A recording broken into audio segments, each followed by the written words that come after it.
Magandang araw sa ating lahat at sa lahat ng mga makakapanood ng video na to.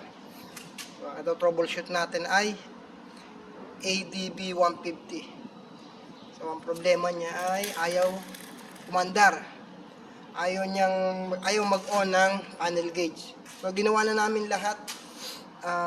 Nag-test kami ng remote battery, okay naman. Full charge yung battery niya, malakas. Then nag-check na din kami nito ng mga fuse dito sa fuse box lahat, then battery chinik na din namin, malakas naman, fully charged ang battery. So ayaw pa rin niya. So ang kaibahan kasi nito ay may ilaw yung key indicator. Yan, may ilaw yung key indicator. Then once na sinwitch mo siya, hindi siya umiilaw, ay walang buhay yung gauge panel niya. So yan na, yan, as you can see, umiilaw yung key indicator niya. Then pag inon mo siya, on, hindi siya nag-on yung panel gauge. So based on my diagnostic, so dito siya para sa mga may ADB. So in case na mangyari sa inyo, ito siya ngayon. So dito mo nyo lang siya hanapin. It's either dito sa mga socket ng ECU niya, kasi doon sa Honda Click ko ganito yung nangyayari. So ganyan din, ayaw mag-on yung panel gauge. So dito nagkakaproblema, nagkakaroon siya ng corrosion. So ang gagawin nyo lang, dilinisin nyo lang siya. Pero dito sa kaso ng ADB ay okay naman siya, walang problema dito. Then tinesting ko din ulit, hindi pa rin, hindi pa din umilaw yung panel gauge.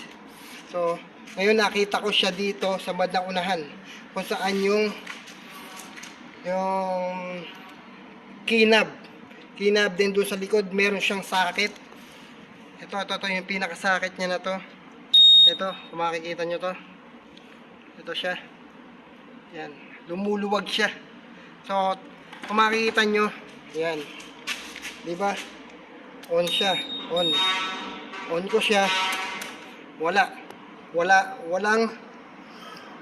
ilaw or hindi na buhay yung panel gauge. So gagalawin natin itong mismong socket nitong key knob. Okay, titingnan nyo, kung makikita nyo, gagalawin ko to, lumuluwag lang siya. Ayan, kung titingnan natin, okay, nagkaroon ng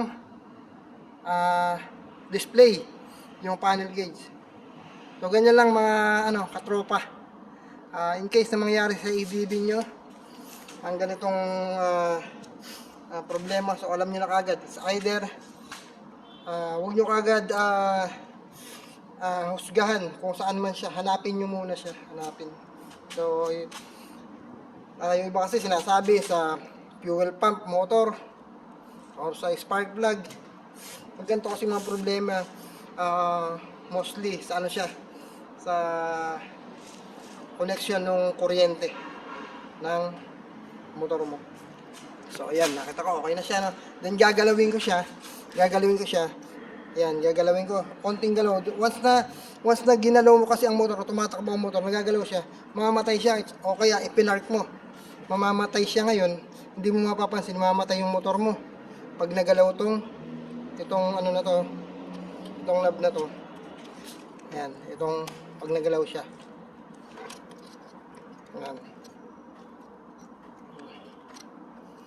Ayan, namamatay.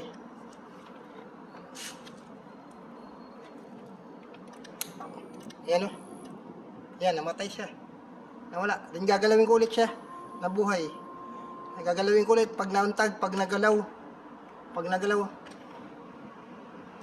Ayan, namatay na naman siya. So ibig sabihin, dito lang talaga problema natin. So okay na mga ka-tropa. Alam na natin, in case na mangyari sa ADB natin yun. That's all for the video. Sana nakatulong sa inyo lahat.